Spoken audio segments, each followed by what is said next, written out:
जय हिंद फ्रेंड्स, कैसे हैं आप सब। स्वागत है आपका बहुत बहुत आपके अपने यूट्यूब चैनल आदर्श सक्सेस पॉइंट।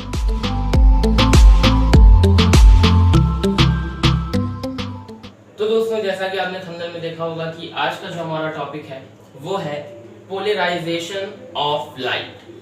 लाइट का पोलराइजेशन, प्रकाश का ध्रुवण। तो उसी से रिलेटेड बात करेंगे आज, अच्छे से समझेंगे। सबसे पहले बात करते हैं पोलराइजेशन। तो इससे पहले लाइट में बहुत सी चीजें हो चुकी हैं, जैसे लाइट का रिफ्लेक्शन, है ना, रिफ्रैक्शन, इंटरफेरेंस, ठीक है, डिफ्रैक्शन, ठीक। तो ये सब चीजें हो चुकी हैं और ये सब चीजें लाइट को वेव मान के की गई। क्या मान के की गई? वेव।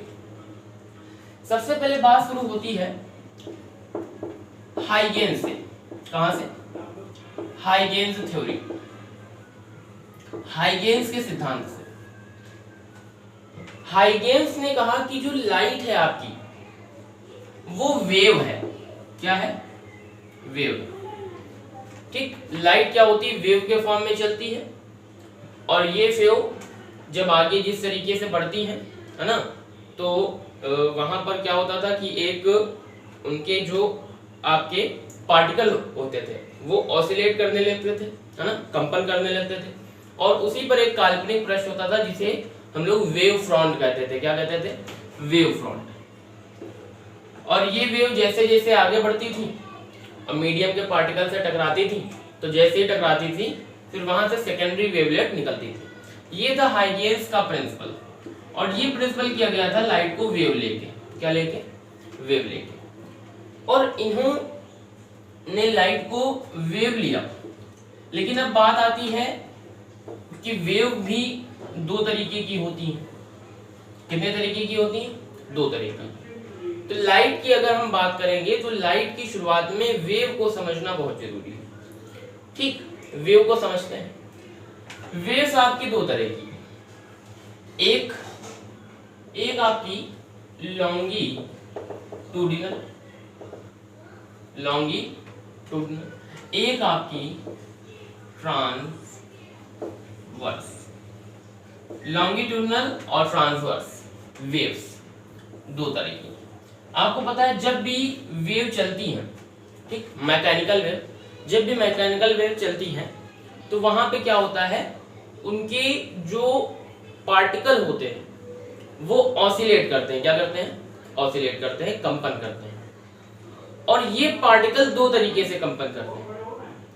एक तरीका ये कि ये तो इस डायरेक्शन में जा रहे हैं, ये वेव इस डायरेक्शन में जा रही है और उसी डायरेक्शन में ये कंपन कर रहे हैं, ऑसिलेट कर रहे हैं, ठीक। और एक तरीका ये कि ये वेव जा रही है और इसके वर्टिकली ये कंपन कर रहे हैं। कैसे? वर्टिकल में, ठीक, वर्टिकल में कंपन कर रहे हैं, ऑसिलेट कर रहे हैं। तो इस तरीके से वेव दो तरीके की, एक लॉन्गिट्यूडिनल और एक ट्रांसवर्स, ठीक। हिंदी में बोले तो अनुदैर्ध्य त्वरण और अनुप्रस्थ त्वरण, अनुदैर्ध्य और अनुप्रस्थ। लॉन्गिट्यूडिनल में क्या होता है, जो आपके वेव के पार्टिकल होते हैं वो वेव की डायरेक्शन में ऑसिलेट करते हैं। वेव की डायरेक्शन में क्या करेंगे? ऑसिलेट करेंगे, ठीक। और ट्रांसवर्स में क्या होगा, ये वेव के वर्टिकली या वेव के परपेंडिकुलर ये क्या करेंगे? ऑसिलेट करेंगे। अब बात आती है कि जो लाइट है हमारी वो लॉन्गिट्यूडिनल है कि ट्रांसवर्स। हाइगेन्स ने जो भी लाइट की थ्योरी दी वो आपकी लॉन्गिट्यूडिनल लेके की, ठीक। इन्होंने जितने भी थ्योरी दिए वो चाहे फिर रिफ्लेक्शन हो, रिफ्रैक्शन हो, आपका इंटरफेरेंस हो, ये इन्होंने लेके किया। और इन्हीं के साथ फ्रेनल भी आए, फ्रेनल, एक वैज्ञानिक है फ्रेनल। फ्रेनल जी ने ये बताया कि लाइट आपकी लॉन्गिट्यूडनल नहीं है, लाइट आपकी ट्रांसवर्स है। कैसी है? ट्रांसवर्स है। और ये मैकेनिकल नहीं है। क्या नहीं है? मैकेनिकल नहीं है,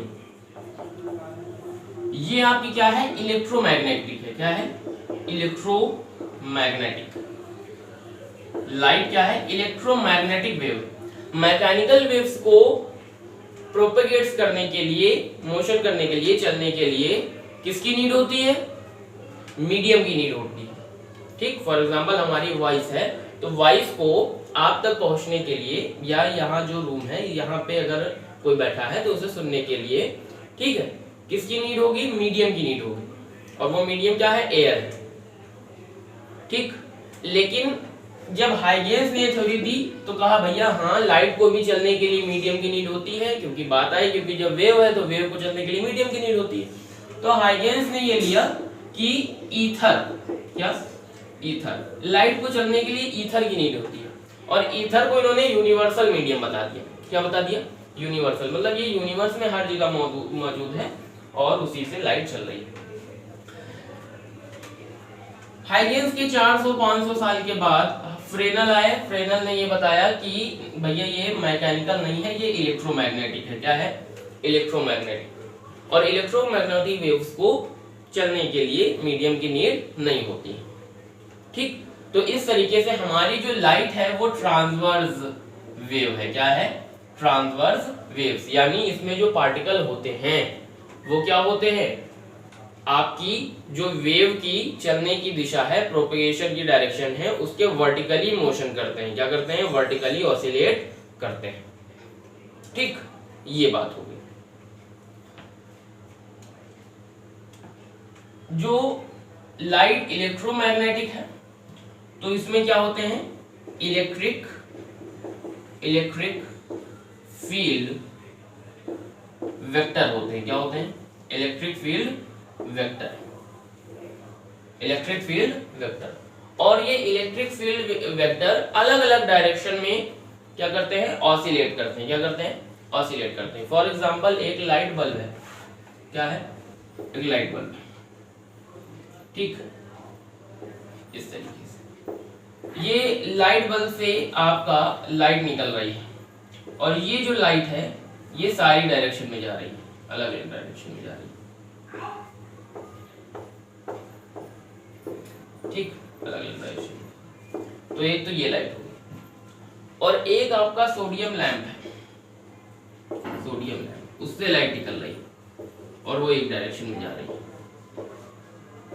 ठीक, तो इस तरीके से लाइट के दो फॉर्म हो गए, एक जो सोडियम लैंप से निकल रही है और एक आपकी जो किससे निकल रही है? बल्ब से। तो ये दो तरीके से, एक का हो गया आपकी पोलर और एक unpolar, polar and unpolar, polarized light and unpolarized light. दो पर बात आई, एक पोलराइज्ड लाइट और एक अनपोलराइज्ड लाइट। तो इस तरीके से लाइट क्या है? एक हमारी ट्रांसवर्स वेव है। ठीक है, लाइट वेव है, और वेव कैसी है? ट्रांसवर्स वेव है। और ट्रांसवर्स वेव में क्या होता है? जो पार्टिकल होते हैं वो, जो वेव है वो जिस डायरेक्शन में क्या करेगी? प्रोपोगेट्स करेगी, चलेगी, है ना, तो उसके वर्टिकल डायरेक्शन में वो ऑसिलेट करेगी। ठीक, ये बात हो गई। अब आइए बात को समझते हैं कि पोलराइज्ड लाइट क्या है और अनपोलराइज्ड लाइट क्या है। तो अब बात आती है पोलराइज्ड लाइट और अनपोलराइज्ड लाइट। पहले हम लोग बात करते हैं unpolarised. Unpolarised light.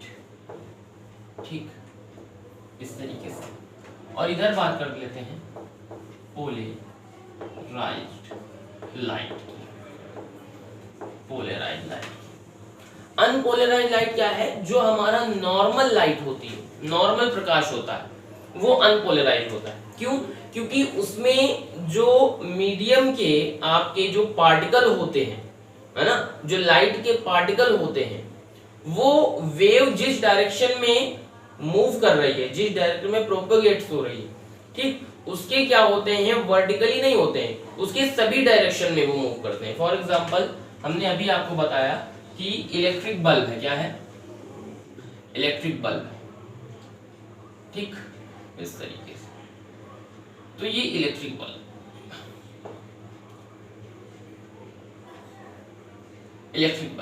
Electric bulb में जो आपकी ये लाइट निकलेगी ये सभी डायरेक्शन में जाएगी ना, जहां पर ये होगा वहां पर जाएगी।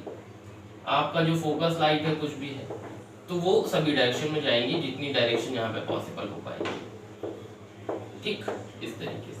तो ये जो लाइट है जो इलेक्ट्रिक बल्ब से निकली, ये लाइट कैसी हो जाएगी आपकी, अनपोलराइज्ड, क्या हो जाएगी, अनपोलराइज्ड लाइट। लेकिन अगर इसी लाइट को किसी आपके पोलराइजर से इसको पोलराइज्ड कर दिया जाता है, क्या कर दिया जाता है, पोलराइज्ड। इसमें क्या है कि जो आपके पार्टिकल हैं, क्या है, पार्टिकल है, वो आपके आल डायरेक्शन में क्या कर रहे हैं, ऑसिलेट कर रहे हैं, क्या कर रहे हैं, ऑसिलेट कर रहे हैं, ठीक। और आपका पोलराइज्ड लाइट में क्या होता है, जो पार्टिकल होते हैं वो वेव प्रोपोगेशन के परपेंडिकुलर किसी एक डायरेक्शन में ऑसिलेट करते हैं, वन डायरेक्शन में ऑसिलेट करते हैं, वन डायरेक्शन में ऑसिलेट करेंगे, कंपन करेंगे। मतलब अगर कुछ इस तरीके से वेव जा रही है, ठीक, तो जब इस तरीके से वेव जा रही है तो उसके वर्टिकल यानी परपेंडिकुलर, ठीक, तो ये परपेंडिकुलर हो गया, ऊपर नीचे ऊपर नीचे ऊपर नीचे, ठीक, ये परपेंडिकुलर हो गया। और उसी में क्या कर रहे हैं, ऑसिलेट कर रहे हैं, क्या कर रहे हैं, ऑसिलेट कर रहे हैं, कंपन कर रहे हैं, कंपन कर रहे हैं, ठीक। अगर कोई वेव इस तरीके से जा रही है ऐसे करके, ठीक, ऐसे करके कोई वेव ऐसे करके जा रही है, ठीक। अब ये पार्टिकल है, ये पार्टिकल है, ऐसे कर रहा है ये पार्टिकल, ठीक। अब ये पार्टिकल ऐसे ऐसे ऐसे ऐसे ऐसे ऐसे करके ऊपर नीचे ऊपर नीचे ऊपर नीचे ऊपर नीचे ऊपर नीचे ऊपर नीचे कंपन कर रहा है, ठीक, कंपन कर रहे हैं, ऑसिलेट कर रहे हैं। तो ये आपका जो लाइट होगी वो कैसे होगी, पोलराइज्ड लाइट, क्या होगी, पोलराइज्ड लाइट। किसी एक डायरेक्शन में आपका वो क्या कर रहे हैं, ऑसिलेट कर रहे हैं, सारी डायरेक्शन में ऑसिलेट नहीं कर रहे हैं। इसमें बताएं कि कोई लाइट वेव है और उसमें ये पार्टिकल सभी डायरेक्शन में, इधर भी कर रहे हैं, ऊपर भी कर रहे हैं, दाएं भी कर रहे हैं, बाएं भी कर रहे हैं, ऊपर नीचे दाएं बाएं कोई भी जगह नहीं छोड़ी, इस तरीके से ऊपर नीचे इस तरीके से, राइट साइड, जिधर पा रहे हैं उधर मोशन, जिधर पा रहे हैं उधर जा रहे हैं, जिधर पा रहे हैं उधर, ठीक। तो ये आपका जो लाइट है वो अनपोलराइज्ड लाइट है, क्या है, अनपोलराइज्ड लाइट, ठीक। तो ये डिफरेंस होता है पोलराइज्ड लाइट में और अनपोलराइज्ड लाइट। जब आपका लाइट वेव के जो इलेक्ट्रिक फील्ड वेक्टर है, इलेक्ट्रिक फील्ड वेक्टर, वो क्या करते हैं, वेव के प्रोपेगेशन की डायरेक्शन में, ठीक है, मोशन ना करके सारी डायरेक्शन में मोशन करते हैं, क्या करते हैं, कंपन करते हैं, है ना। तो वहां पर आपका क्या हो जाता है, वो अनपोलराइज्ड लाइट हो जाती है। पोलराइज्ड लाइट में क्या होता है कि अगर कोई लाइट वेव है और उसकी डायरेक्शन के वर्टिकल यानी उसकी डायरेक्शन के परपेंडिकुलर, ठीक है, उसके जो आपके इलेक्ट्रिक फील्ड वेक्टर होते हैं वो क्या करते हैं, ऑसिलेट करते हैं किसी एक डायरेक्शन में, तो वो लाइट आपकी क्या हो जाती है, पोलराइज्ड लाइट हो जाती है, क्या हो जाती है, पोलराइज्ड लाइट, ठीक। अब अगर हम लोग बात करें कि आपका कोई अनपोलराइज्ड लाइट, उसे चेंज करना है किसमें, पोलराइज्ड में, किसमें चेंज करना है, पोलराइज्ड में, तब क्या करेंगे, देख लेते हैं। कोई आपका ये सोर्स है एस है, ठीक, और ये सोर्स आपको गिवन कर रहा है कुछ इस तरीके से। और ये कैसी लाइट है बताओ जरा सा? अनपोलराइज्ड है। क्या है? अनपोलराइज्ड। देखो सारी डायरेक्शन दिखा दी ना, इधर उधर, ऊपर नीचे, दाएं बाएं, आगे पीछे, ऊपर नीचे, जितनी भी डायरेक्शन पॉसिबल थी। तो ये क्या हो गई आपकी अनपोलराइज्ड लाइट सोर्स हो गई। ठीक, अब इसमें कुछ इस तरीके से जा रही है लाइट, ऐसे करके जा रही है। ठीक, तो ये जितनी आपकी यहाँ पे ये इसके पार्टिकल होंगे वो सब क्या होंगे? अनपोलराइज्ड। क्या होंगे? अनपोलराइज्ड। कर देते हैं ऐसे करके ऊपर नीचे। ठीक, अनपोलराइज्ड होगा। ठीक, यहाँ भी आएगा तो फिर ये क्या होगा? अनपोलराइज्ड होगा, सारी डायरेक्शन में जाएगा ऐसे करके। ठीक, अब अगर इनके बीच में एक पोलराइजर रखते हैं, क्या रखते हैं? पोलराइजर। कैसे? देखो कुछ इस तरीके से।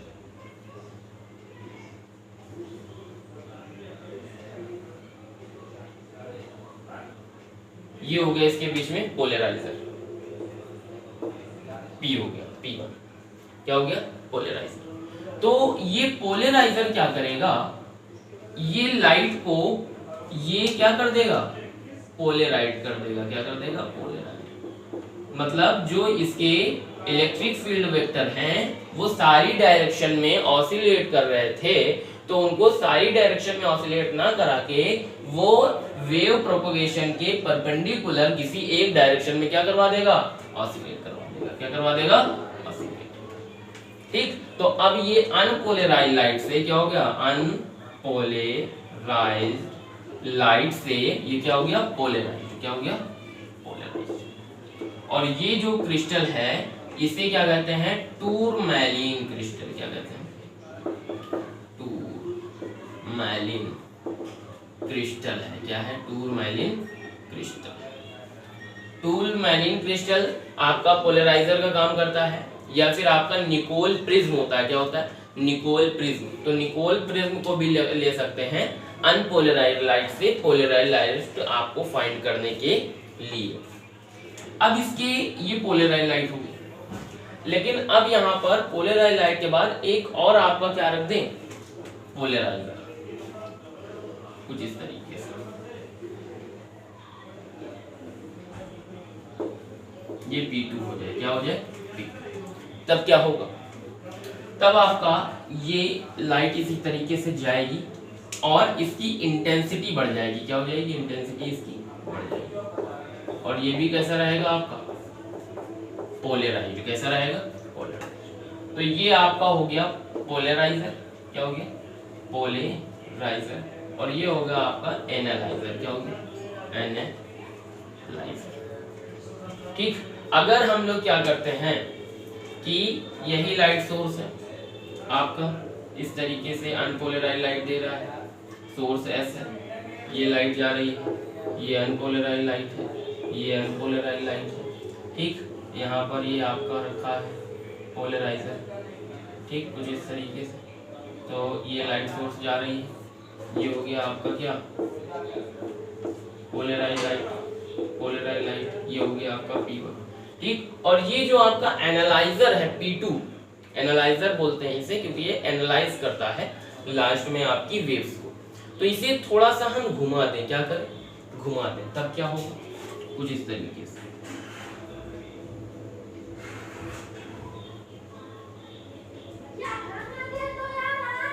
ठीक, तो यहां से जो लाइट जाएगी उसकी इंटेंसिटी क्या हो जाएगी? मिनिमम हो जाएगी। क्या हो जाएगी? मिनिमम। यहाँ पे इंटेंसिटी क्या होगी? मिनिमम इंटेंसिटी और यहाँ पे इंटेंसिटी मैक्सिमम। क्या हो जाएगी? Maximum intensity. ठीक, क्योंकि यहाँ पर क्या थे? इसके और इसके जो एक्सिस थे वो पैरेलल थे। क्या थे? पैरेलल। लेकिन जब इसको घुमा दिया गया, इस तरीके से घुमा दिया गया, तो इसके एक्सिस और ये एक्सिस दोनों क्या हो गए? परपेंडिकुलर। क्या हो गए? परपेंडिकुलर। तो वहां से जो लाइट आ रही थी पोलराइज्ड और फिर उसके बाद एनालाइजर में गई, तो जब परपेंडिकुलर है तो वहां पे इंटेंसिटी क्या हो जाएगी? लोअर हो जाएगी। क्या हो जाएगी? लोअर। तो इस तरीके से हमें ये पता चलता है कि जो लाइट है हमारी वो क्या ऐसी वेव है? ट्रांसवर्स वेव है। क्या है?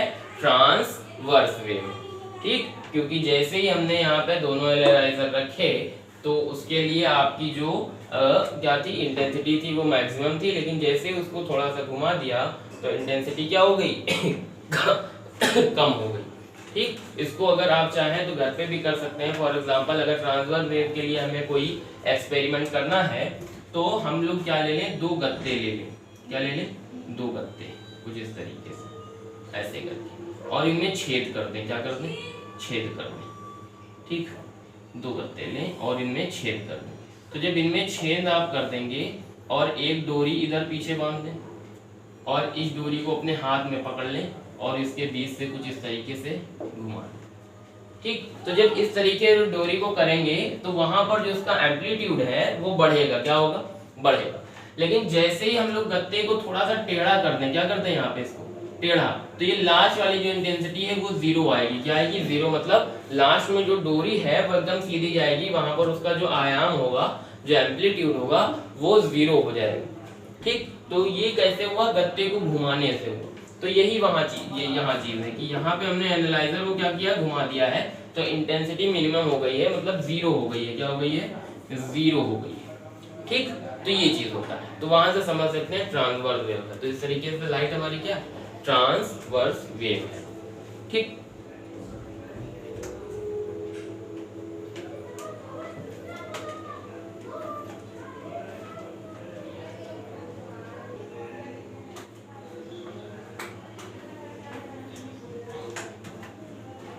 अब बात करते हैं आपका vibration plane and polarization plane, ठीक। तो कर लेते हैं कि अगर कोई भी लाइट वेव है इस तरीके से, ठीक, और ये ट्रांसवर्स है, पोलराइज्ड है इस तरीके से, ऐसे ऐसे, ठीक।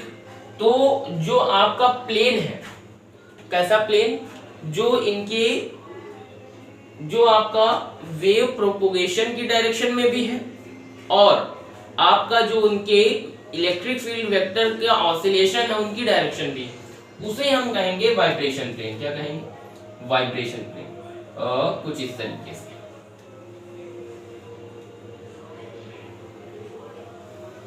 कुछ इस तरीके से ये प्लेन आपका क्या हो जाएगा, आपका वाइब्रेशन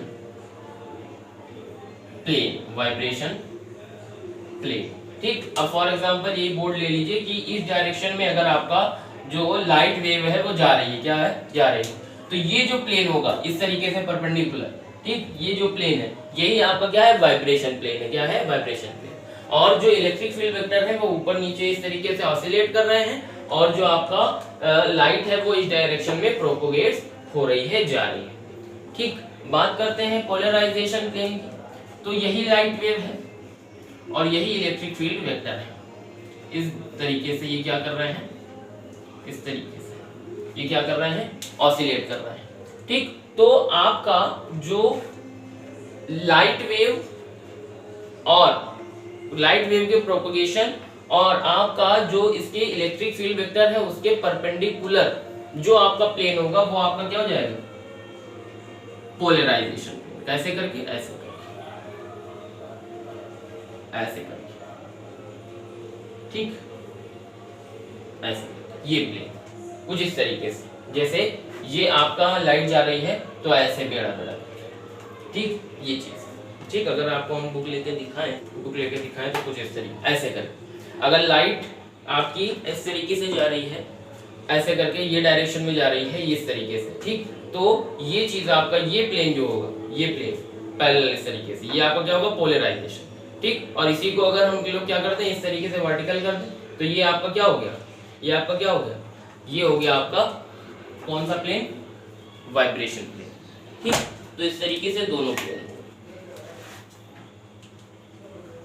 ठीक। तो इस तरीके से आपके 2 प्लेन हो गए, एक हो गया आपका वाइब्रेशन प्लेन और एक हो गया पोलराइजेशन प्लेन। वाइब्रेशन प्लेन कौन सा है, ऐसा प्लेन जिसमें आपका जो ऐसा प्लेन जो आपके लाइट वेव की प्रोपगेशन की डायरेक्शन में और आपके जो उसके इलेक्ट्रिक फील्ड वेक्टर हैं उनके ऑसिलेशन की डायरेक्शन में वर्टिकली जो आपका उसी की डायरेक्शन में होता है पैरेलल, तो उसे हम लोग क्या कहते हैं, वाइब्रेशन प्लेन।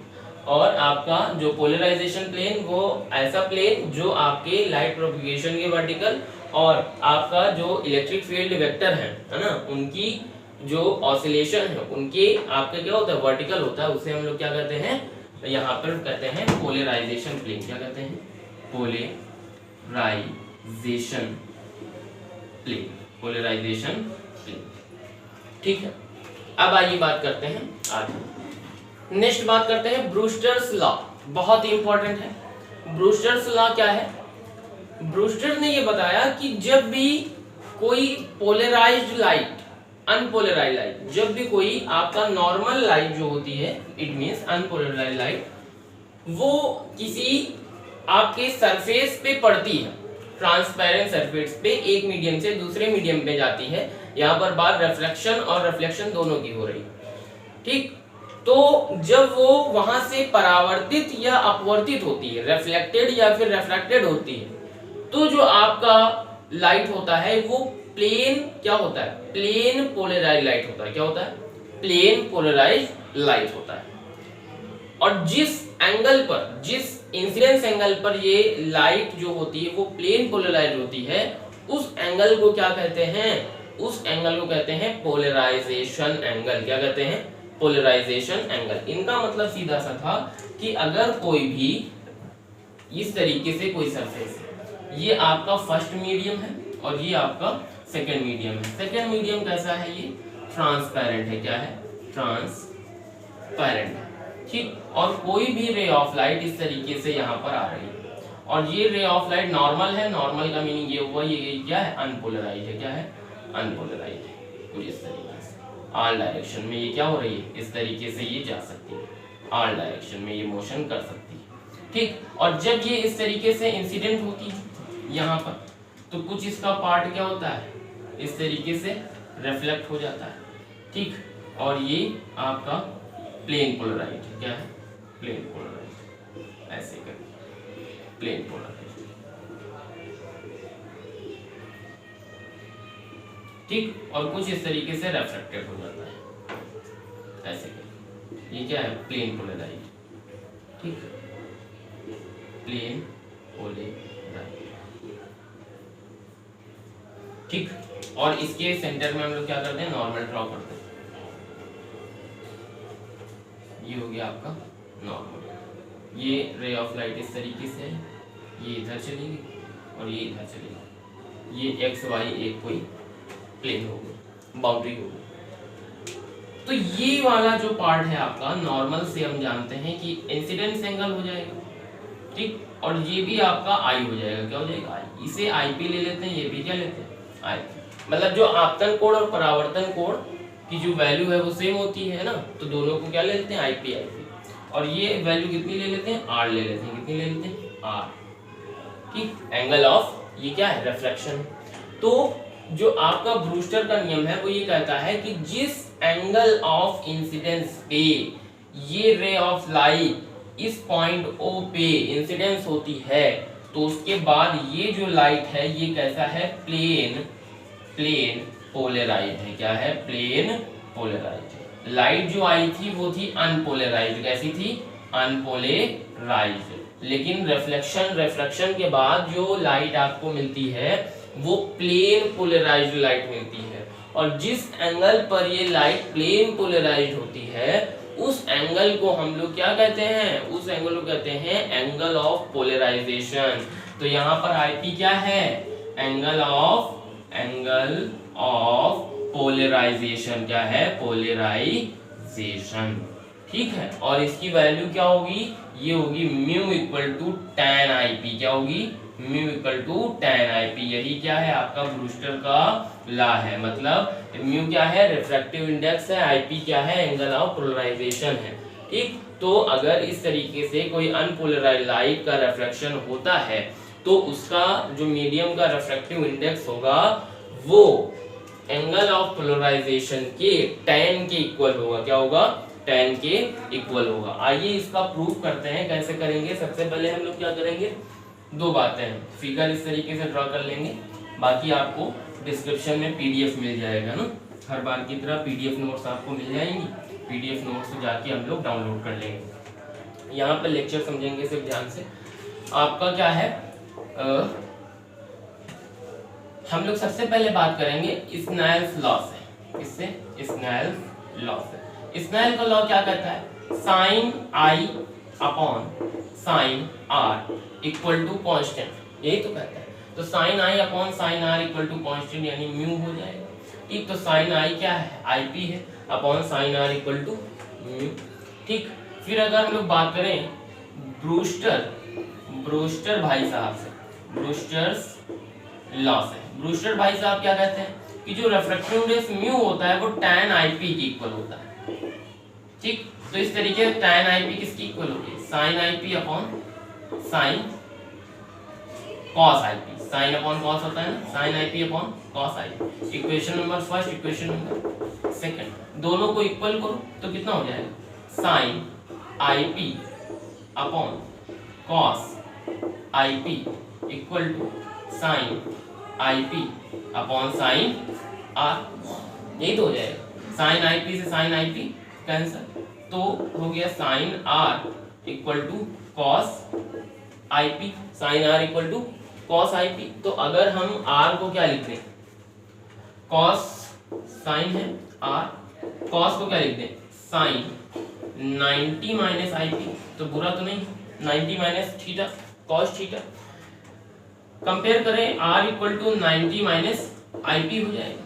तो यहाँ से अगर हम लोग बात करें तो IP को इधर ले लें तो आपका आ जाएगा IP plus R equal to 90 degree, कितना आ जाएगा 90 डिग्री। ठीक, तो इस तरीके से रिलेशन आ गया एंगल ऑफ रिफ्लेक्शन और angle of polarization, IP plus R equal to 90 degree.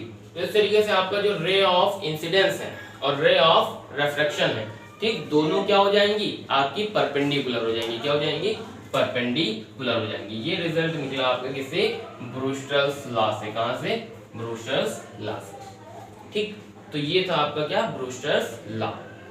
तो फ्रेंड्स आज की वीडियो में बस इतना ही, मिलते हैं नेक्स्ट वीडियो में। आप लोग कमेंट करके बताइए कौन सी वीडियो नेक्स्ट टॉपिक पे आनी चाहिए, और तब तक के लिए अलविदा। Thank you for watching video.